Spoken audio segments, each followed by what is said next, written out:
It was a warm summer evening when a group of friends, Carlos, Jenny, Miguel, and Laura, decided to embark on an adventurous camping trip. They had heard tales about an ancient balete tree in Quezon, a tree rumored to be over 100 years old, with roots that twisted and turned like serpents. The stories intrigued them, and they saw it as the perfect location for their weekend getaway.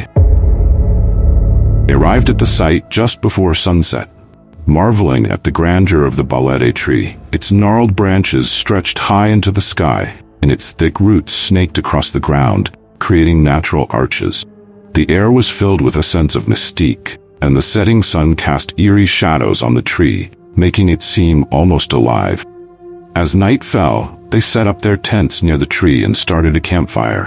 They shared stories and laughter, enjoying the cool night breeze. However, as the fire burned low, strange things began to happen. Carlos, who was in the middle of telling a ghost story, suddenly stopped. "Did you hear that?" he asked, his eyes wide with fear. The friends listened intently and heard faint whispers carried by the wind. The sound seemed to be coming from the balete tree. They brushed it off as their imagination. The whispers grew louder, mingling with the rustling leaves. Shadows moved among the branches, and the air grew colder. Trying to shake off the eerie feeling, they decided to go to bed. However, sleep did not come easily. Carlos kept tossing and turning, haunted by the whispers and shadows. Around midnight, he felt a cold hand touch his arm. He jolted awake, but there was no one there. The next morning, Carlos felt weak and feverish. His friends were worried and decided to cut their trip short. They packed up and headed back to the village. By the time they reached home, Carlos's condition had worsened. He was burning with fever and muttering incoherently about shadows and whispers.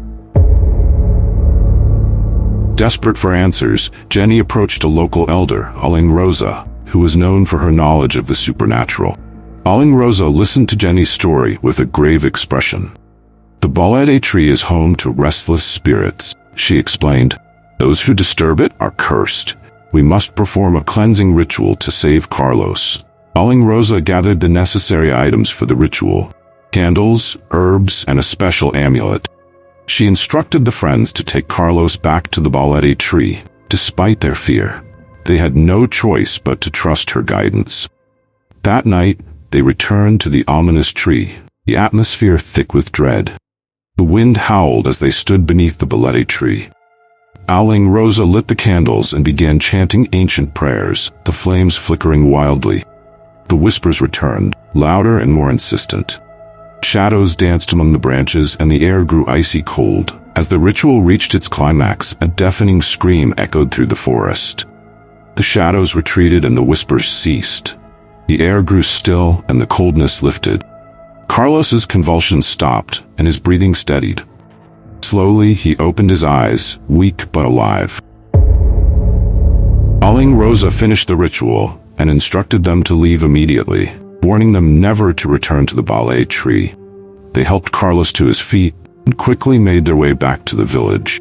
The experience left them shaken, but they were grateful that Carlos had survived. In the days that followed, Carlos's health improved, and the friends vowed to respect the mysteries of the ancient tree. The village continued to tell the tale of the balete tree and the spirits that dwelled within, a cautionary story for those who dared to disturb the supernatural. The friends never spoke of their ordeal again. They carried the memory with them, that constant reminder of the night they faced the unknown. The balete tree stood as a silent sentinel, secrets hidden among its twisted roots and gnarled branches, a testament to the power of the unseen.